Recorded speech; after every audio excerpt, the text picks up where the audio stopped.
Bonjour à tous. Je m'appelle Assia Belkira. Actuellement, je suis chargée TD en introduction générale au droit et je suis en doctorat en droit privé et en droit financier. Donc j'ai deux Master 2, le premier en droit financier et le deuxième en droit des affaires. Et je m'apprête à vous faire une petite session en procédure civile qui est une matière géniale, même si elle est dans l'ensemble mal aimé des étudiants. C'est un peu la bête noire de tout le monde, mais c'est vraiment une matière très cool. Donc déjà, merci à vous d'être là, un samedi après-midi à 17h. Je vais tâcher de rendre ce moment le moins désagréable possible. Alors, il faut savoir déjà que c'est impossible que d'être dans l'exhaustivité la plus totale en procédure civile. C'est une matière dense. Je ne peux pas vraiment tout dire en 1 heure ou 1 heure et demie. Donc, ce que j'ai essayé de faire, c'est déjà de répondre à quelques questions que j'avais reçues. Donc, je vais m'appesantir sur certains points. Et ensuite, j'ai essayé en fait de vous dégager une vision d'ensemble de la procédure civile. C'est une matière, comme le nom l'indique, procédurière. C'est vraiment de la procédure.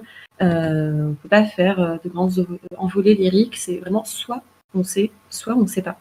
C'est un ensemble de règles. C'est un corpus de règles, de formalités. Et je vous ai mis la définition du dictionnaire du vocabulaire juridique. C'est l'ensemble des règles qui régissent les procédures devant les juridictions judiciaires, à l'exclusion de celles suivies devant les juridictions répressives. Donc c'est logique parce que les juridictions répressives, les juridictions pénales, et pour ça, il y a de la procédure pénale. Il me semble d'ailleurs que le cours a été dispensé par quelqu'un qui est extrêmement compétent en la matière. Donc la procédure civile, c'est vraiment l'ensemble de règles qui vont régir la procédure devant les juridictions civiles, donc judiciaires et civiles de surcroît. Donc c'est une matière, une discipline en soi, extrêmement technique, extrêmement rigoureuse. Donc c'est des qualificatifs qui pourraient vous donner l'impression que c'est austère et que c'est aride et que c'est chiant, alors que pas du tout.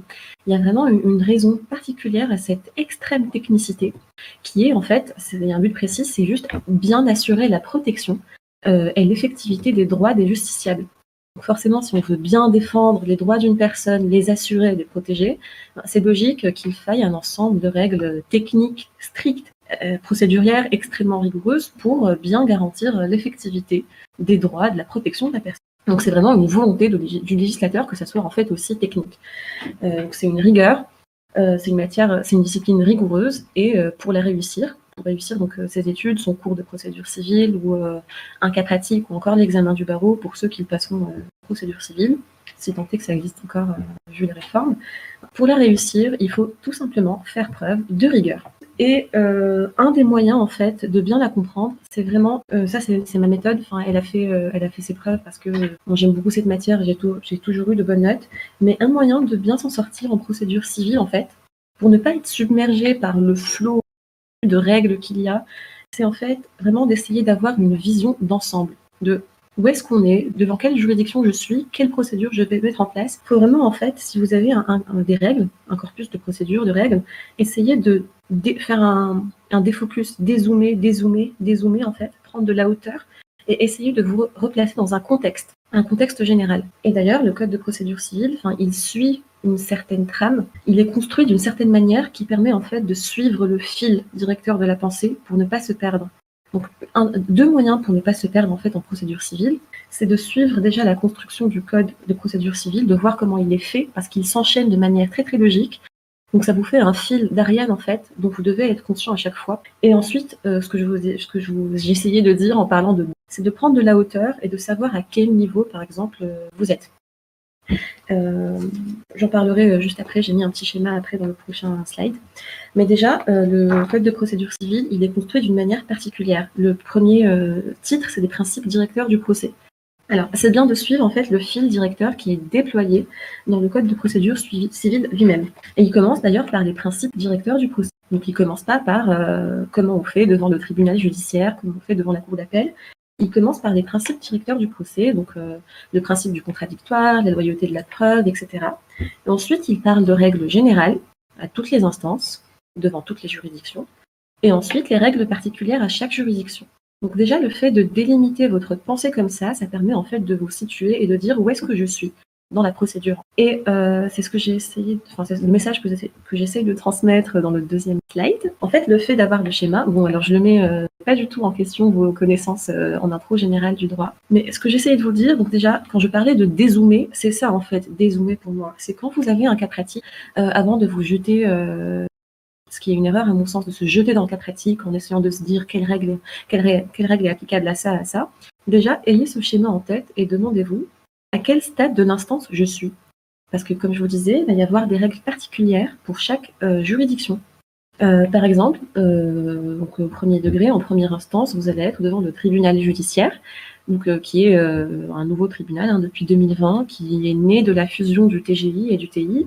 Et par exemple, devant le fait de vous dire, de mettre dans votre tête ce petit schéma et de vous dire, OK, à quel stade j'en suis, par un mécanisme psychologique, vous allez évacuer tout le reste, en fait. Tout le reste de vos connaissances sur la cour d'appel, sur la cour de casse, et vous allez mobiliser que ce qui est mobilisable devant le TJ. Donc déjà, c'est un moyen de raisonnement, en fait, qui permet de vous concentrer et de vous focaliser sur le TJ.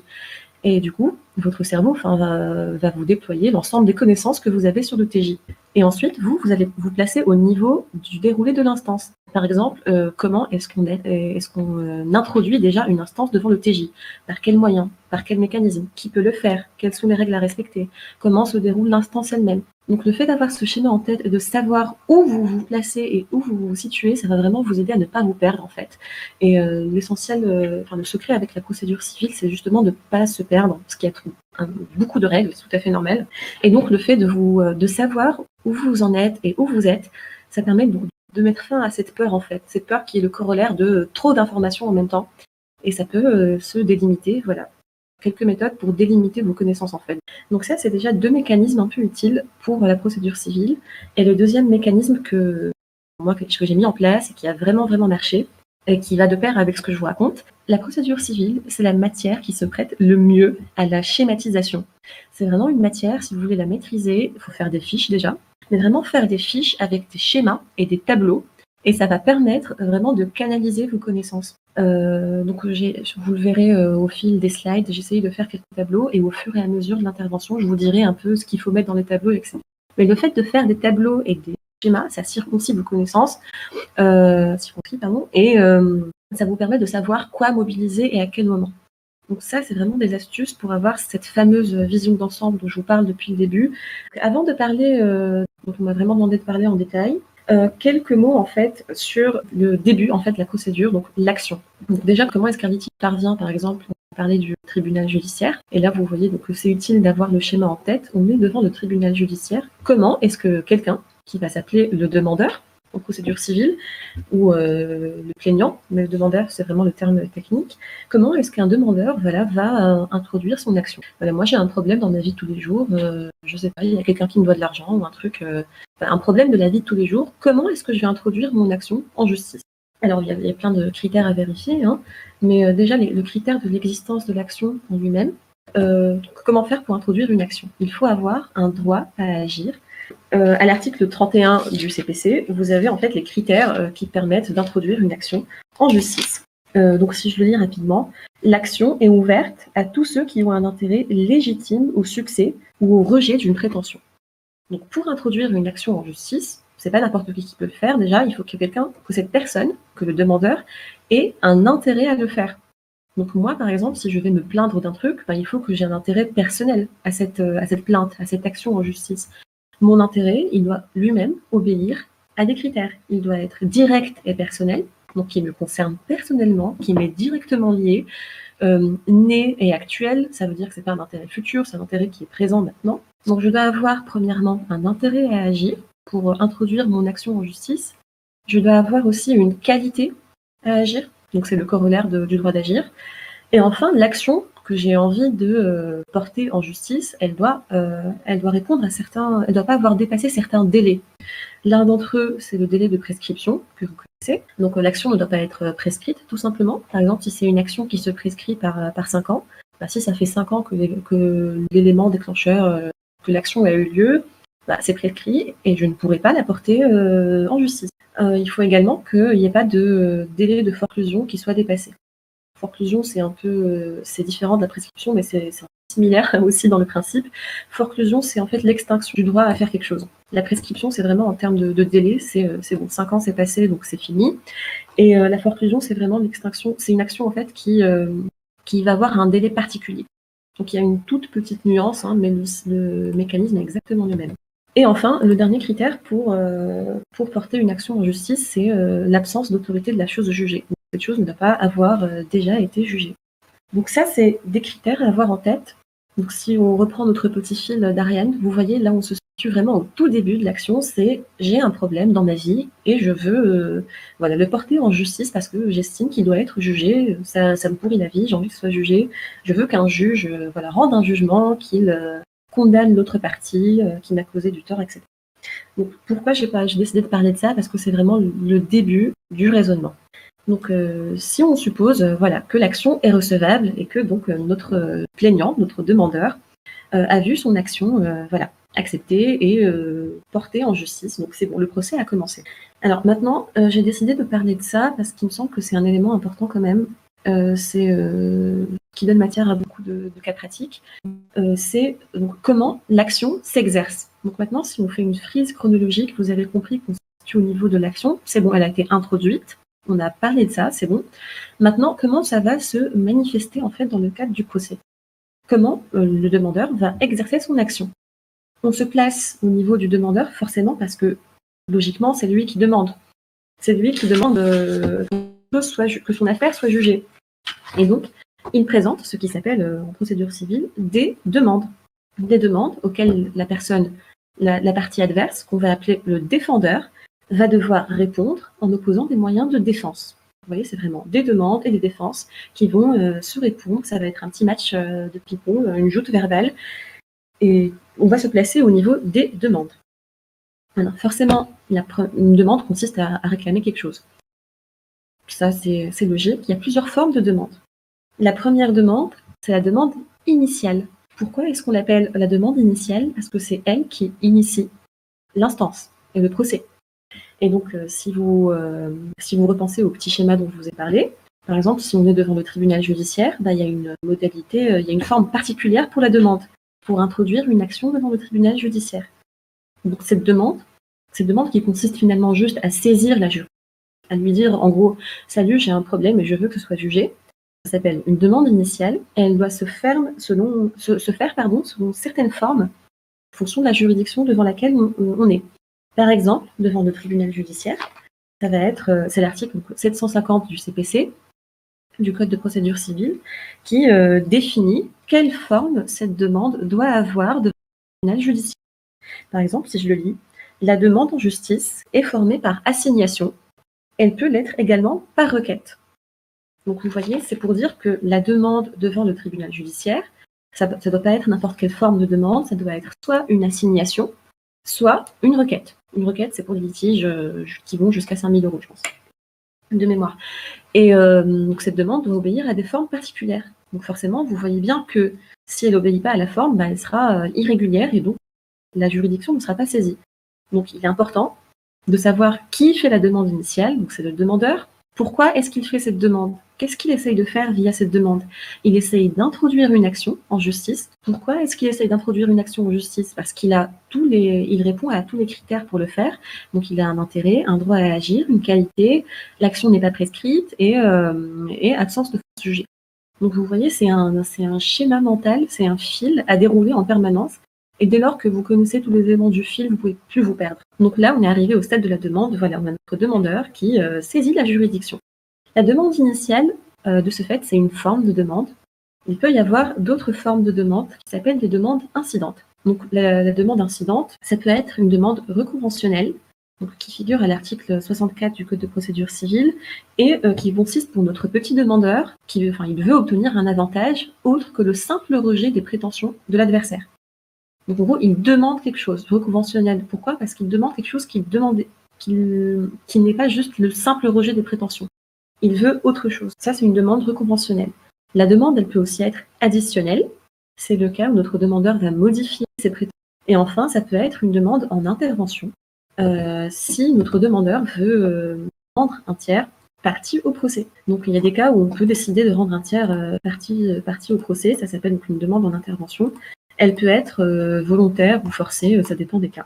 Donc il est important pour moi de connaître ces moyens ces demandes, ces formes de demande. Ça fait partie du raisonnement qu'il faut avoir. Et donc forcément, notre petit demandeur qui a fait ces demandes, il a un adversaire, il a trait quelqu'un en justice qui va s'appeler le défendeur.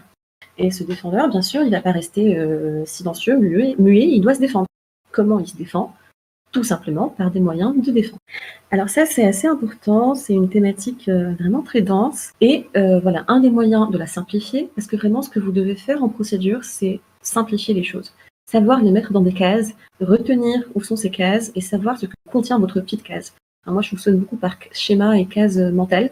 Ça permet de classifier les infos, de ne pas être perdu. En fait. Et donc là, voilà un exemple de classification, ce serait de faire un truc en 3 cases. C'est les 3 moyens de défense qui existent. Après, eux-mêmes se subdivisent en plusieurs catégories, mais déjà, on va simplifier ça.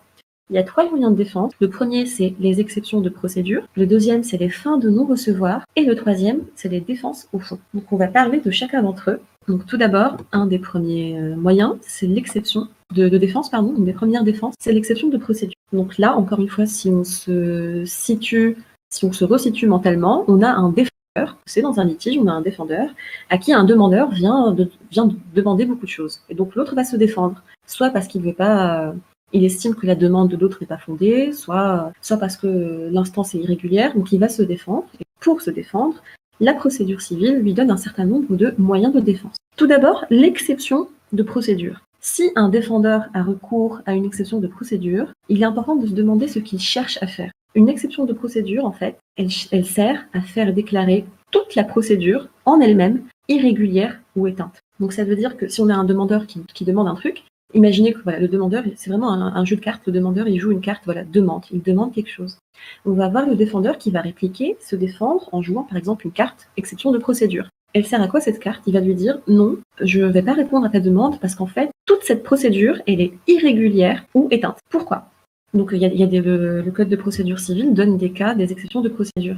Par exemple, il va y avoir une exception d'incompétence si le litige est porté devant la mauvaise juridiction. Donc vous voyez, le demandeur n'a pas saisi la bonne juridiction et c'est une exception de procédure d'incompétence parce que la juridiction devant laquelle le litige est porté est carrément incompétent. Donc ça veut dire que c'est toute la procédure en elle-même qui est irrégulière. Et c'est pour ça qu'on appelle ça une exception de procédure. Parce que c'est la procédure elle-même il y a un truc qui ne va pas, qui est pourri, qui est irrégulière. Donc par exemple, il y a cette exception d'incompétence. C'est pas la plus connue, il n'y a pas de connue ou pas connue, mais celle qu'on voit souvent en cas pratique ou dans la pratique elle-même, ça va être ce qu'on appelle des exceptions de nullité pour vice de forme, ou alors de nullité pour irrégularité de fond. Donc une exception de nullité, c'est une subdivision de l'exception de procédure. C'est une exception de procédure. C'est quoi une exception de nullité pour vice de forme? Ça consiste à soulever un moyen de défense, soulever une exception, qui consiste à dire qu'un acte est nul. Nul parce qu'il y a un vice de forme. Ça veut dire quoi un vice de forme? Ça veut dire que, formellement, c'est la forme qui ne va pas, tout simplement. Ces vices de forme, ils sont à l'article 114 du Code de procédure civile. Et bien sûr, il y a certaines conditions pour soulever cette exception. Mais pour soulever une exception de nullité pour vice de forme, il y a des conditions. En gros, là, ce que je fais, c'est vraiment que je vous définis, que je vous explique les exceptions.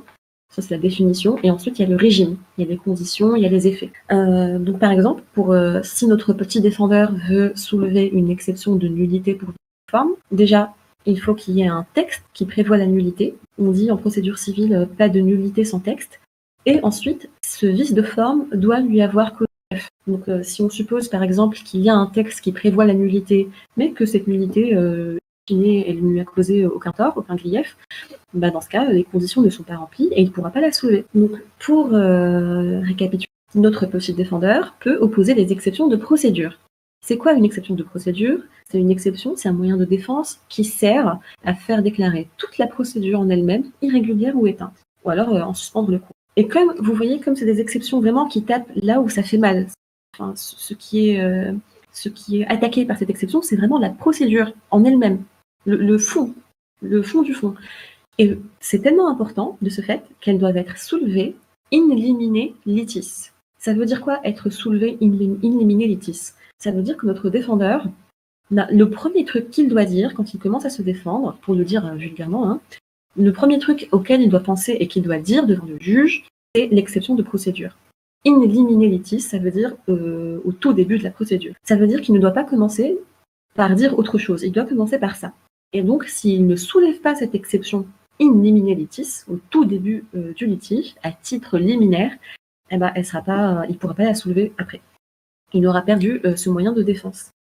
Ça veut dire quoi, in limine litis? Ça veut dire qu'il ne doit pas soulever ce moyen de défense après un autre moyen de défense. Quels sont les autres moyens de défense? C'est ceux qu'on va voir tout de suite. C'est les fins de non-recevoir et les défenses. Donc ça veut dire que cette exception de procédure, elle ne saurait en aucun cas figurer après une fin de non-recevoir ou après une défense au fond. Elle doit vraiment être en premier. On doit la soulever en premier. On doit la soulever in limine litis. Donc ça, c'est un premier moyen de défense. Le deuxième moyen de défense, ça va être une fin de non-recevoir. Donc, à ce stade, vous avez compris que l'exception de procédure, elle tend à faire déclarer la procédure en elle-même irrégulière. La fin de non-recevoir, elle ne s'attaque pas à la même chose. Elle s'attaque à quoi? Elle va s'attaquer en fait à la demande de l'adversaire. Ça veut dire le demandeur va faire une demande et le défendeur, il va jouer la carte non, fin de non-recevoir, cette demande n'est pas recevable. Et c'est pour ça que j'ai écrit sur le tableau, donc constitue une fin de non-recevoir tout moyen. Moyen, vous avez compris que moyen, ça veut dire argument en droit, quoi. Tout moyen qui tend à faire déclarer l'adversaire irrecevable en sa demande, sans examen au fond. Donc, c'est la demande elle-même qui est irrecevable. Donc, il est important de comprendre que pour l'exécution de procédure, on s'attaque à la procédure. Pour les fins de non-recevoir, on s'attaque à la demande de l'adversaire. Et donc là, on va prendre l'article 122 du CPC. C'est l'article au siège des fins de non-recevoir. Et c'est l'article qui donne en fait la liste des fins de non-recevoir. Donc par exemple, si je le lis, voilà, 122 du CPC, constitue une fin de non-recevoir tout moyen qui tend à faire déclarer l'adversaire irrecevable en sa demande, sans examen au fond, pour défaut de droit d'agir. On dit que la demande de l'adversaire est irrecevable. Pourquoi irrecevable? Parce que, par exemple, il n'avait pas le droit d'agir.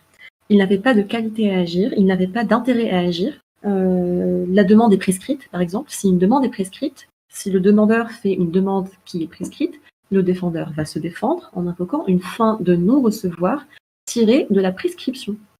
C'est comme ça qu'il va se défendre. Ou alors la chose jugée. Donc ce qu'il faut retenir, c'est que vraiment la fin de non-recevoir, elle condamne en fait le non-respect d'un des critères que je vous ai cités tout à l'heure, les critères de recevabilité de l'action. Donc le droit d'agir, l'intérêt à agir, la prescription, le défaut d'intérêt et la chose jugée. Donc la demande est irrecevable. La demande de l'adversaire est irrecevable. Et comment on fait pour la déclarer irrecevable? Eh ben, on oppose une fin de non-recevoir tirée du, donc, et là vous mettez la raison pour laquelle elle est non-recevable. Tirée du défaut du droit d'agir, tirée de la prescription, tirée du défaut d'intérêt. Alors contrairement, donc ça c'est la définition. Maintenant le régime, comment est-ce qu'on la soulève, cette FNR, cette fin de non-recevoir? Contrairement aux exceptions de procédure, elle n'a pas besoin d'être soulevée in limine litis. Ça veut dire que, par exemple, si mon demandeur fait une demande, mais que cette demande est prescrite. Si je commence, moi, défendeur, à parler de quelque chose, d'une demande X ou Y, et que après cette demande, là seulement, je parle de la fin de non-recevoir, c'est-à-dire que je l'évoque en deuxième, bah, c'est pas grave, elle sera recevable quand même, ma fin de non-recevoir. Parce que la FNR, elle n'a pas besoin d'être soulevée in limine litis, contrairement à l'exception de procédure. Et on dit qu'elle peut être soulevée en tout état de cause, c'est-à-dire à n'importe quelle hauteur du litige. C'est pas grave si je la cite dans mes troisièmes conclusions. Vous savez qu'il y a des procédures où il faut faire des conclusions. Le demandeur, il assigne devant le tribunal judiciaire, par exemple, il va faire une assignation. L'assignation, elle contient des demandes. Le défendeur, concrètement, comment il va se défendre? Son avocat va faire des conclusions en réponse. Et dans ces conclusions en réponse, l'avocat va mettre ses exceptions de procédure, ses fins de non-recevoir, comment il se défend. Et du coup, si l'avocat, il soulève une fin de non-recevoir dans la troisième conclusion, par exemple, au lieu des premières, bah, c'est pas grave, parce qu'elle peut être soulevée en tout état de cause. Du coup, vous avez bien compris, vraiment j'insiste dessus, je répète beaucoup, mais c'est une habitude que j'ai prise en TD. Je pense que c'est pas mal de répéter. Contrairement aux exceptions de procédure, c'est pas grave si une fin de non-recevoir elle est soulevée plus tard. En revanche, si je reprends l'exemple de mon avocat et de mon demandeur, si l'avocat dans ses troisièmes conclusions C'est-à-dire qu'il y a eu un premier jeu, un deuxième jeu, un troisième jeu d'écriture, et c'est seulement au troisième qu'il se réveille et qu'il dit « Ah non, mais mince, en fait, toute cette procédure est irrégulière, en fait, parce qu'on n'est même pas devant le tribunal. » Ah bah tant pis pour lui, parce qu'elle devait être soulevée in limine litis, vu que c'était une exception de procédure. En revanche, si c'est une fin de non-recevoir, non, c'est pas grave, elle peut être soulevée en tout état de cause. Vous avez compris à ce stade qu'il y avait donc 3 moyens de défense. Le premier, exception de procédure, qui contient plusieurs exceptions, hein, exception d'incompétence, de litispendance, exception de nullité pour vice de forme, exception de nullité pour irrégularité de fond. Donc, je ne les traite pas toutes pour ne pas vous perdre. Ensuite, en deuxième, il y a les fins de non-recevoir. Et enfin, en troisième, le troisième moyen de défense, ça va être les défenses au fond. La défense au fond, c'est le moyen en fait qui tend à faire rejeter comme non justifié, après examen au fond du droit, la prétention de l'adversaire. Ça veut dire que là, on va vraiment examiner juridiquement la demande de l'adversaire. Vous voyez que pour les exceptions de procédure, on attaquait la régularité de la procédure. On ne parle même pas du fond du droit en fait. Pour la fin de non-recevoir, on déclare une demande irrecevable parce que on sanctionne le non-respect d'un critère. La défense, au fond, là, on va vraiment parler droit. On va vraiment discuter du droit. On va vraiment, du coup, se défendre. Par exemple, si l'adversaire dit ah bah moi, je pense qu'il y a eu un dol, je suis victime d'un dol parce que il y avait intention de me nuire, etc. Comment le défendeur va se défendre par rapport à cette demande? Il va se défendre par une défense au fond. Enfin, avant de faire une défense au fond, il pourrait faire une fin de non. Par exemple, si le dol est prescrit, vous voyez, si le dol est prescrit depuis, 3, 4, 10 ans, bah avant de défendre, avant de discuter au fond, avant de dire oui, mais non, est-ce qu'il y a vraiment dol ou pas, il va dire on s'en fiche de savoir s'il y a un dol ou pas. Tu sais pourquoi? Parce que de toute manière, ta demande, elle est irrecevable parce qu'elle est prescrite. Du coup, c'est très utile de s'intéresser, de voir si les fins de recevoir sont valables ou pas, s'il y a une prescription, etc. Parce que ça peut sauver beaucoup de choses. S'il y a une prescription, du coup, on ne va même pas discuter du fait de savoir s'il y a un dol ou pas, parce que de toute manière, c'est prescrit. En revanche, s'il n'y a pas de prescription, là, on devra faire une défense au fond, et on devra discuter du droit, et donc voir si véritablement, essayer de convaincre le juge s'il y a eu un dol ou pas. Donc là, il faudra vraiment utiliser la jurisprudence, utiliser des articles, dire ah non, mais dans notre cas de figure, c'est pas un dol parce qu'il le savait, parce que... Enfin, on va vraiment parler du droit. Voilà ce que je pouvais vous dire en fait sur l'exercice de l'action. L'idée que j'essayais de transmettre en fait, c'était vraiment de comprendre comment ça commence et comment cette joute verbale, comment ce procès, ce match de ping-pong va se jouer, avec quelles cartes et quels moyens. Quelles sont les cartes dont disposent les acteurs d'un procès, donc un demandeur et un défendeur.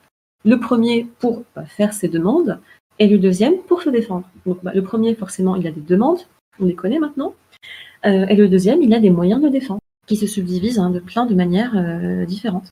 Ce tableau que vous avez devant vous, c'est vraiment la première first step, première étape de la schématisation, parce que là, je fais que diviser en 3 mes moyens de défense. Mais après, si je prends par exemple exception de procédure, si je faisais un autre slide, un autre tableau, comme dans mes fiches, j'aurais un autre tableau où il y a 4 cases, où je mets toutes mes exceptions de procédure. Litispendance, incompétence, nullité pour vice de forme, nullité pour irrégularité de fond. Donc voilà, mais moi en tout cas, je raisonne beaucoup par tableau, par schéma, ça m'aide à savoir où c'est des cases en fait. Et une fois que la case est délimitée, que j'ai appris son contenu ou que j'ai retenu son contenu pour ceux qui n'apprennent pas par cœur, je peux plus me perdre parce que non seulement je connais le contenu de la case, donc je sais comment ça marche en droit, je sais ce que dit le code de procédure civile, mais en plus cette case, je sais où je l'ai mise, je peux la mobiliser. Donc si vous avez un cas pratique où vous allez avoir un demandeur qui fait une demande, dans votre tête, vous allez faire le lien avec ce tableau.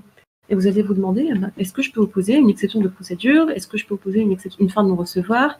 Vous allez repenser à ce tableau et vous allez, votre cerveau va vraiment imaginer ce tableau et vous allez pouvoir replacer vos infos dans le contexte. C'est une méthode comme une autre quand il y a trop d'informations et qu'on veut savoir où elles sont et les schématiser. Donc ça, c'est ce que je pouvais vous dire sur le procès en lui-même, l'exercice de l'action.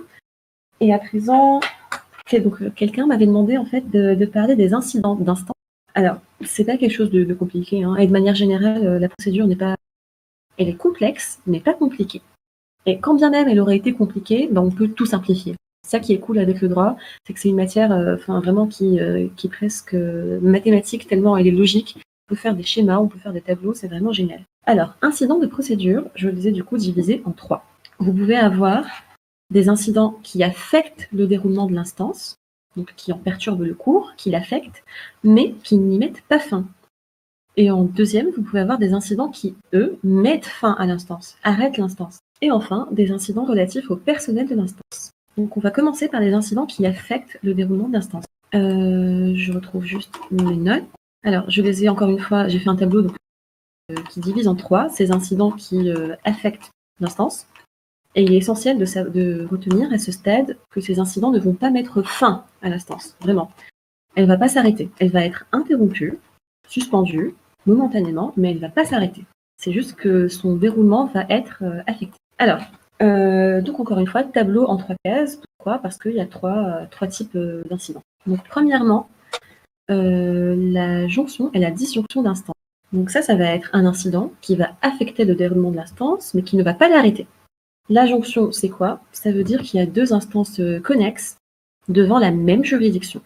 Donc il y a deux instances connexes. Ça veut dire quoi connexe? Ça veut dire que la solution qui va être donnée à l'une demande va avoir nécessairement une influence sur l'autre demande. Et donc le but en fait de faire une jonction d'instances, c'est que ces deux instances soient jugées en même temps.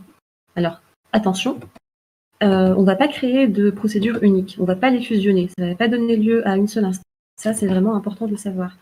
Les deux litiges vont demeurer distincts. C'est juste que la juridiction va les juger en même temps, va les conduire en même temps. Mais la juridiction va rendre deux décisions distinctes. Okay, à ce sujet, donc c'est l'article 367, et donc il y a des jurisprudences à citer, et qui disent justement que la jonction ne crée pas d'instance unique.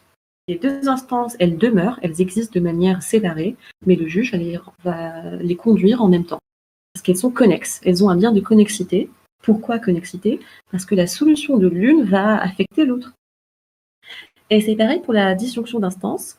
On va diviser une instance unique en instances séparées, parce que cette instance, elle comporte en fait plusieurs demandes, et il est de la nécessité, de l'intérêt de bonne justice de juger séparément ces demandes.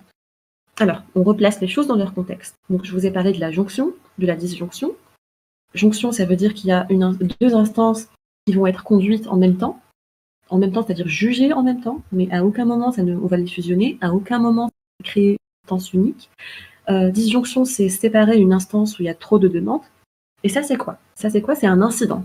C'est un incident qui fait quoi? Qui affecte le déroulement de l'instance. Donc forcément, il l'affecte parce que vous voyez que l'instance, elle suit plus son cours normal. Il y en a une qui va être divisée en deux, ou en plusieurs d'ailleurs, et l'autre qui va être jugée en même temps.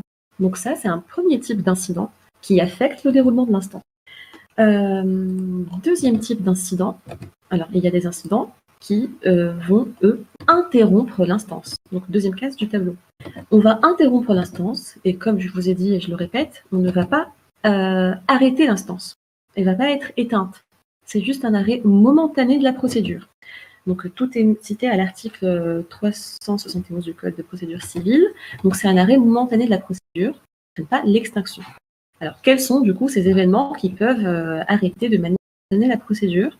Alors en général, donc c'est l'article que je vous ai cité qui donne ces événements. En général, c'est lorsque la situation des parties ou de leurs représentants est modifiée. Il y a une modification dans la situation des parties. Comment ça? Par exemple, quelqu'un qui devient majeur, un décès, un avocat qui cesse. C'est des causes d'interruption de plein droit. C'est une modification de la situation des parties. Il y a juste une condition. Cette modification doit survenir avant l'ouverture des débats. Donc, je ne vais pas tout vous donner pour ne pas vous perdre, juste pour que vraiment vous ayez les idées clés, que vous voyez un peu comment il faut réfléchir. La manière dont il faut réfléchir aux procédures civiles, c'est 1, définir, comme ça vous savez de quoi vous parlez. 2, quelles sont les conditions. Et 3, quels sont les effets, quand les conditions sont réunies. C'est le raisonnement juridique en général. Hein. Donc là, par exemple, les conditions, c'est... il y a deux conditions pour qu'un événement interrompe l'instance. 1, il y a une modification de la situation des parties. 2, cette modification doit survenir avant l'ouverture des débats. Elle a quoi comme effet concrètement? L'instance s'arrête. L'instance s'arrête momentanément, comme je vous ai dit. Et on peut faire une reprise d'instance. Donc le juge, il n'est pas dessaisi, hein. Le juge, il est toujours saisi, on peut reprendre l'instance, mais elle se reprend par un acte. Il faut faire un acte pour reprendre l'instance, donc soit de manière volontaire, soit de manière contrainte. Et une fois que l'instance est reprise, elle reprend son cours normal en l'état où elle se trouvait au moment où elle a été interrompue. Donc ça, voilà, c'est des événements, donc, vous avez compris, c'est des événements qui ont trait à la situation des parties, qui vont interrompre l'instance de manière momentanée. On peut la reprendre par un acte de reprise d'instance. Je vous parle de ça parce que du coup, on va passer maintenant à la suspension de l'instance, qui est elle aussi un arrêt momentané du cours de l'instance. Du coup, on pourrait confondre les deux. Mais la différence, en fait, c'est que je vous ai dit pour deuxième case du tableau, interruption de l'instance, il faut faire un acte de reprise d'instance pour la reprendre. Alors que pour la suspension de l'instance, dès que la cause de suspension aura disparu, l'instance va reprendre automatiquement, sans formalité. Donc il ne faudra pas faire d'acte de reprise d'instance. C'est ça la différence fondamentale. Et du coup, c'est l'article 377 du Code de procédure civile qui va donner une liste en fait, d'événements qui vont être étrangers à la situation des parties. Alors, quels sont ces événements qui peuvent suspendre l'instance? Il va y avoir le sursis à statuer. Donc, c'est le juge qui va prendre l'initiative de suspendre l'instance par un sursis à statuer s'il y a par exemple, une QPC. Voilà. Il va surseoir à statuer. Il y a aussi autre chose qui peut suspendre l'instance, la radiation.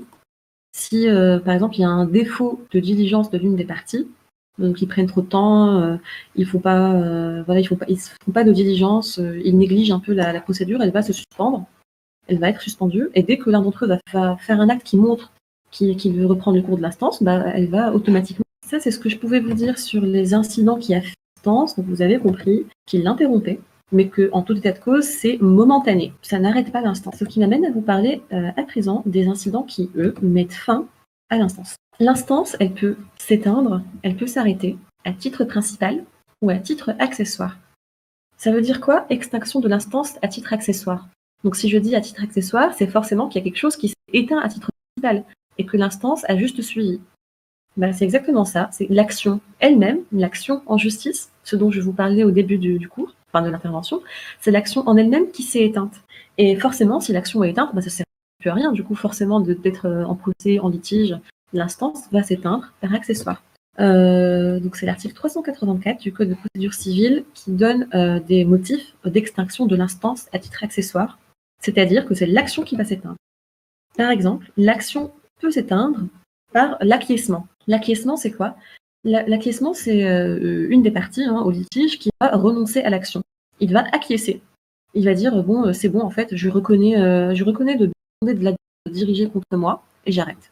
Le défendeur a raison, j'ai fait de la merde, on arrête. Il acquiesce. C'est rare, mais ça arrive. Ou alors, il se désiste. Donc, soit acquiescement, soit désistement. Désistement, c'est une des parties, en fait, qui abandonne toute cette prétention à l'égard de son adversaire. Donc, vous voyez, l'acquiescement, en fait, ça veut dire littéralement, j'approuve les demandes de mon adversaire, il a raison, j'ai fait de la merde, je dois être condamné, j'acquiesce. Donc, vous voyez, il n'y a plus d'action. L'action est finie. Pareil dans le désistement. Je me désiste. C'est bon, je me désiste. On arrête. L'action s'éteint. Et donc, forcément, il n'y a plus d'action, il n'y a plus d'instance. Ça, c'est le premier cas d'extinction de l'instance à titre accessoire. Ensuite, l'instance peut s'éteindre à titre principal. Et vous aurez compris, à contrario, que c'est elle qui s'éteint à titre principal et que donc l'action va survivre. Parce que c'est pas l'action qui est éteinte. Le droit d'action est toujours possible, mais c'est l'instance en elle-même qui va s'éteindre. Ça veut dire que l'instance va s'éteindre, mais qu'on pourra toujours en faire une nouvelle, par exemple, parce que le droit d'action, lui, a survécu. Quels sont ces exemples? Parce que c'est toujours plus facile quand on a des exemples. Un exemple que je peux vous donner, c'est la péremption d'instance. La péremption d'instance, c'est l'anéantissement de l'instance par la suite de l'inaction des plaideurs. La péremption, on va venir sanctionner les parties qui ont commencé un procès et qui l'ont laissé dépérir, en fait, qui n'ont rien fait depuis 2 ans. Donc, 2 ans, c'est le délai qui est fixé. Donc, par exemple, si aucune des parties n'accomplit de diligence pendant 2 ans, l'instance va être périmée, donc péremption. Mais on pourra quand même la reprendre l'action va survivre. Pas comme le premier cas où c'était l'action véritablement qui s'est éteinte. Donc ça, c'est la deuxième catégorie d'incidents. C'est des incidents qui mettent fin à l'instance. Vous avez vu, c'est l'instance à laquelle on met fin. Elle s'arrête. Elle n'est pas interrompue, comme notre premier tableau, elle n'est pas interrompue momentanément, elle n'est pas suspendue, elle est littéralement arrêtée. Fin, stop. Comment est-ce qu'elle s'arrête, cette instance? Soit de façon principale, c'est l'instance elle-même qui est touchée et qui s'arrête, par exemple en cas de péremption, soit elle s'éteint à titre accessoire parce qu'elle va suivre l'action. L'action qui, elle, s'est éteinte. Comment elle peut s'éteindre une action si une des parties acquiesce ou alors se désiste? Voilà, ça, c'est les deux cas de figure où une instance peut s'éteindre. C'est donc le deuxième type d'incident d'incident de procédure. Et à présent, le troisième type et dernier type d'incident, c'est les incidents relatifs au personnel de l'instance. Donc rappelez-vous, on est dans les incidents de procédure, tout ce qui perturbe le cours de la procédure. Et ben, il peut y avoir des incidents qui affectent le personnel, c'est-à-dire les magistrats et les auxiliaires de justice. Donc moi, j'ai choisi de parler que des magistrats parce que ça me semble plus important et plus intéressant, avec tout mon respect pour les auxiliaires de justice. Mais il peut y avoir des incidents qui affectent les magistrats eux-mêmes. Donc typiquement, un juge peut s'abstenir de juger. L'abstention. Vous voyez, la procédure, elle suit son cours, tout va bien, l'action a commencé, on a le demandeur, il fait des demandes, le demandeur, il se défend. Quand soudain, le juge, il s'abstient. Pourquoi est-ce qu'un juge pourrait s'abstenir? Généralement, un juge s'abstient parce qu'il pressent une cause de récusation. C'est quoi la récusation? Et là, c'est l'article 111, pardon, j'ai oublié un 1. Il y a des causes, en fait, où un juge peut être récusé. Donc, soit il est récusé parce qu'il y a cette cause, soit il se récuse, enfin lui-même, il s'abstient en fait. Mais s'il ne s'abstient pas, on peut le récuser. Quels sont ces cas où un juge doit être récusé? Récusé, ça veut dire on écarte la de jugement parce qu'il y a une cause qui fait qu'il ne peut pas juger cette affaire. C'est facile, hein. Enfin, on peut s'en douter. C'est quand il y a un conflit d'intérêts. Par exemple, si le juge ou son conjoint a un intérêt personnel à la contestation, s'il y a amitié ou inimitié notoire entre le juge et l'une des parties.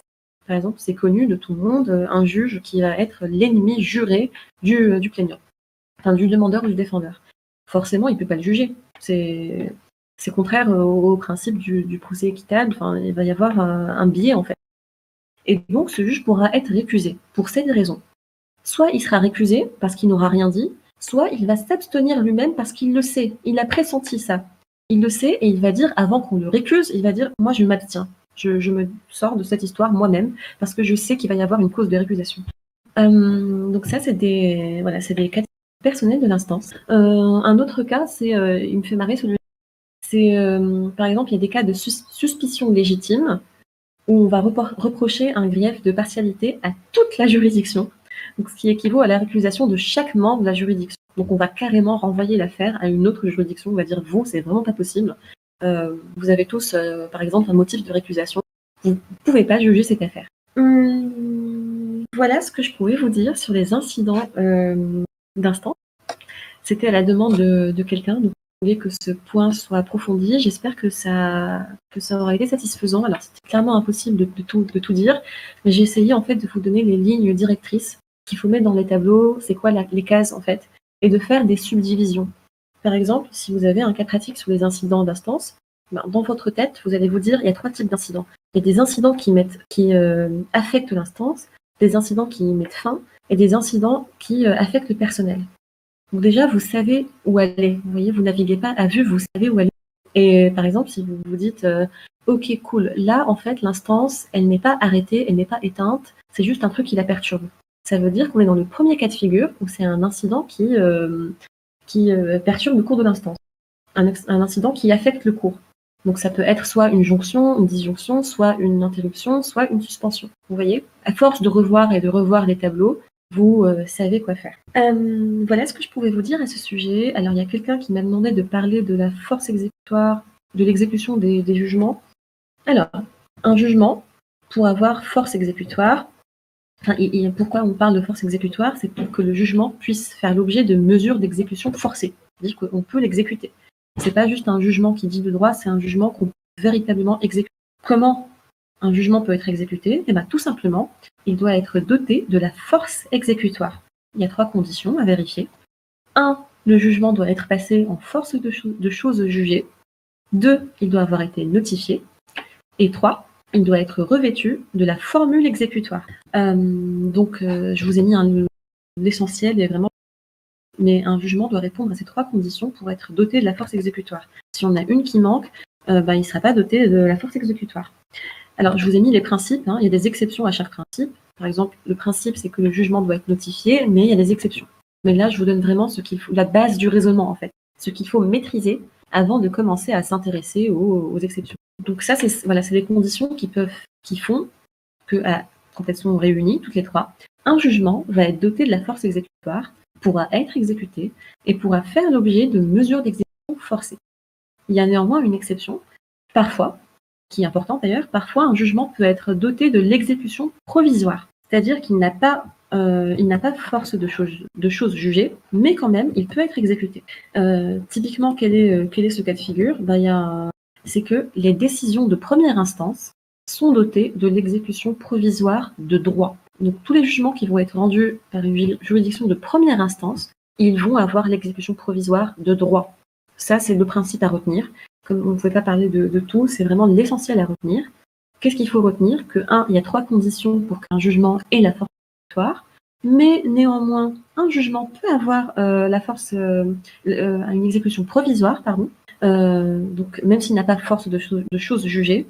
Et ce jugement, typiquement, ça va être un jugement de première instance, parce que les décisions de première instance sont dotées de l'exécution provisoire de droit. Il y a des cas où elle est facultative, mais le principe à retenir, c'est ça. Alors, l'exécution du jugement, c'est vraiment un sujet qui est vaste, il y a beaucoup d'informations, donc je ne pouvais pas tout mettre, mais s'il ne fallait retenir que certaines choses, ce serait celle-ci. Ça, c'est le B à bas, c'est la base du raisonnement qu'il faut avoir. Et c'est à partir de ces bases qu'on peut après subdiviser toutes les branches, toutes les exceptions, les exceptions qu'il y a. Mais ça, c'est vraiment ce qu'il faut retenir. Cela étant dit, je vais vous toucher quelques mots de la méthodologie. Alors là, j'ai pas mis de slide, donc je vous invite juste à écouter. Alors, c'est une méthodologie un peu, comme tous les caprates. Néanmoins, il y a des petits tempéraments. Alors, ce que je peux vous dire déjà, ce qu'il faut retenir, c'est que contrairement à un cas pratique en droit des contrats, en droit des obligations, en procédure civile, on ne va pas emmerder un peu le client à dire voilà ce que ça n'est pas. Ce n'est pas un dol, ce n'est pas une erreur, ce n'est pas une violence. Non. En procédure civile, on ne donne que les moyens qui ont une chance de prospérer. C'est ça qui est cool. Enfin, on ne va pas embêter le client et lui dire alors, c'est pas une exception, c'est pas une fin de non-recevoir. Non, on va lui dire directement ce que c'est. Donc, en termes juridiques, ça donne vous n'invoquez que les moyens qui ont une chance de prospérer. Quelques aménagements d'ordre méthodologique. En procédure civile, on ne fait pas de rappel des faits. On ne fait pas de rappel des faits, ça veut dire qu'on s'en fout, qu'on me raconte l'histoire de la partie au procès a perdu sa mère, etc. Non. Pas de rappel des faits, mais néanmoins une intro. Une intro avec, 2-3 phrases maximum, ou une intro qui sera vraiment tournée juridiquement. Par exemple, vous écrirez consulté par le défendeur. Déjà, vous dites qui est votre client, c'est le demandeur ou le défendeur. Consulté par le défendeur, il s'agira d'étudier la nature du moyen puis son régime. Donc, par exemple, si votre défendeur, vous avez un cas pratique, votre client, il vous dit il pense que l'action est prescrite. Que pouvez-vous lui conseiller? Donc, vous n'allez pas écrire le défendeur pense que l'action est prescrite parce que ça fait 5 ans que. Non, vous allez écrire consulté par le défendeur qui souhaite tirer un moyen, évoquer un moyen tiré de la prescription. Il s'agira alors d'étudier la nature du moyen qui peut soulever cette prescription avant d'en donner le régime. Donc là, dans votre tête, prescription, tilt, vous savez déjà que ça va être une fin de non-recevoir. Et donc, vous allez dire étudier la nature du moyen. C'est quoi une fin de non-recevoir? Donc la nature, qu'est-ce que c'est? Et ensuite, le régime. Est-ce que je vous avais dit, le régime, elle peut être soulevée en tout état de cause. Par exemple, vous voyez. Donc ça, c'est une intro. Ensuite, on fera un problème de droit. Alors, le problème de droit, en général, en procédure civile, c'est pas une phrase interrogative. C'est une phrase, en fait, qui va droit au but. C'est un problème de droit. Par exemple, ça va être, si je reprends l'exemple de la fin de non-recevoir, quelles sont les conditions de recevabilité d'une fin de non-recevoir? Bim. Vous montrez en fait que vous avez saisi exactement de quoi on parle en termes de procédure civile. Vous montrez que vous trouvez la case de votre tableau. C'est une fin de non-recevoir? Ok. Le problème de droit, du coup, ça va être quelles sont les conditions de recevabilité d'une fin de non-recevoir. Donc le problème de droit, il est vraiment important parce qu'il doit être correctement posé. Il doit montrer à votre correcteur que vous avez saisi direct le but de la question.